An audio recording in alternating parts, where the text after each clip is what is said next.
Hey John, Aaron here with Lamb Ford again. I was watching my video and it looks like this is where the video ended, so I just wanted to wrap this portion up by pointing out that these drain tubes are for your tonneau cover and will just prevent everything from getting waterlogged. You do have some tie downs in the vehicle as well, so zooming all the way in, you can see there's a tie down right in there. Additionally, you've got tie down points in the back here, and then Boxlink cleat system that's running throughout the vehicle as well. Lastly, you do have a couple of tie down points back here that also double as bottle openers. So after a long day at work, you can reward yourself with a little bit of a cold beverage. That light back here is part of our zone lighting system, and that ties into the side mirrors and the headlights. The zone lighting system will allow for you to light up different quadrants of the truck when you're out working, early in the morning or late at night. Checking out the rest of the truck here, I don't see anything for scuffs or dings on the passenger side.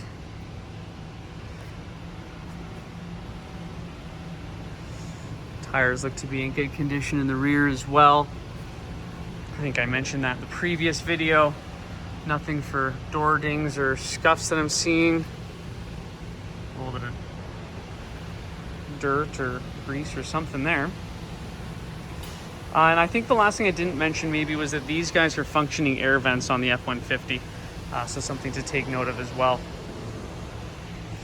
Quick scan down the door, looking for any dents. Everything looking in really good condition as we mentioned earlier. So from here, we're gonna pop on into the truck and I'll show you some of the features that will be, or that you'll enjoy should you proceed with the purchase. Opening the door here, the sport model of the vehicle being body colored bumpers and handles, also comes with this beautiful two-tone brown and black leather interior. The vehicle is also equipped with the Bang & Olufsen sound system, so you have premium audio in the vehicle. You also have memory settings, so that's those guys on the left-hand side here. Those tie into your power adjustable foot pedals down below, your power tilting and telescoping steering wheel, and of course your seats. So when you find the perfect setting for all of the above, you press and hold that number 1 button and the vehicle will memorize that seat setting for you. On the steering wheel here, I'm gonna turn the auxiliary power on. You have adaptive cruise control on the left and lane centering on the left here as well. So that lane centering feature will tie into your cruise control, and when the camera that lives in this box here can read the lines on the road, you'll feel the steering column stiffen up on you and the vehicle will actually keep you in the center of that lane. So if I were to turn my cruise control on,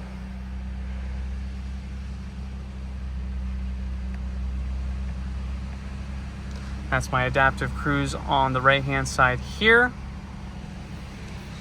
And that's my lane centering here. So that adaptive cruise control, if you can see, the lines there represent the distance that the vehicle will establish between me and the vehicle in front. So 4 lines being the most distance, 1 line being the least. I believe 1 line's reflective of about 1.2 seconds of eye lead time, whereas 4 lines is about 2.5 seconds.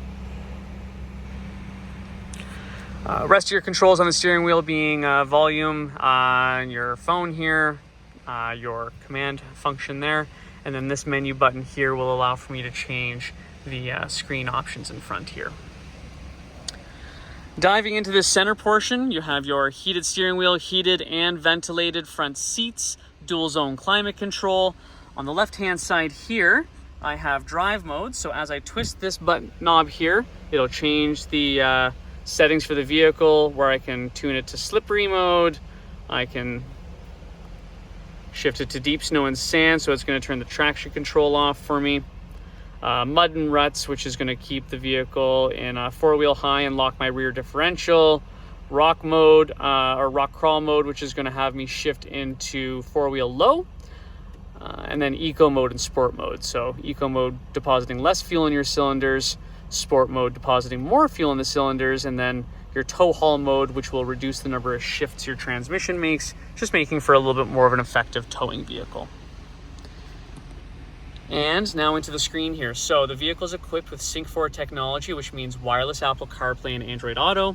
It also means that my owner's manual is all electronic. So if I have questions about, say, the oil capacity for the truck, I can go to the search bar at the top, type in oil capacity,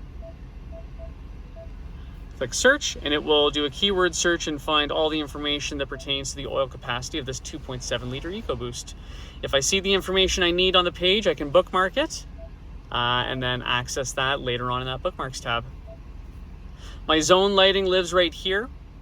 Okay, so if I click here, I'll override all the zones and I can now light up additional quadrants on the truck.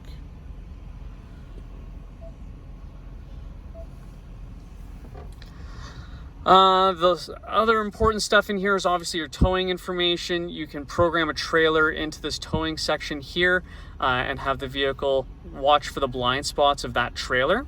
And for driver assistance, this will just all be the additional safety features that the vehicle is equipped with, being adaptive cruise control, your lane centering, lane departure, pre-collision assist, which is also using a program called Active Brake Assist, where the vehicle will pre-charge the brakes to make it a little bit easier to stop in the event of an emergency. Also has pre-collision assist and automatic emergency braking, in which the vehicle has the capability of stopping for you in the event that it senses you're about to get into a rear-end collision. I do have swipe capability in the screen as well, so I can press and hold and drag my navigation over, pull my audio back over, of which is a little staticky, being that we are still indoors at the CRE. And that's kind of the big excitement with your screen here. Quick look at the rest of the interior. Driver's seats look, passenger seat looks beautiful, as does that driver's seat that we were just sitting in. And last but not least, I guess I'll show you your power seat. So forward, back, up, down, your tilt and recline feature here, and then your power adjustable lumbar. And that concludes our tour, John. I'll look forward to hearing from you soon.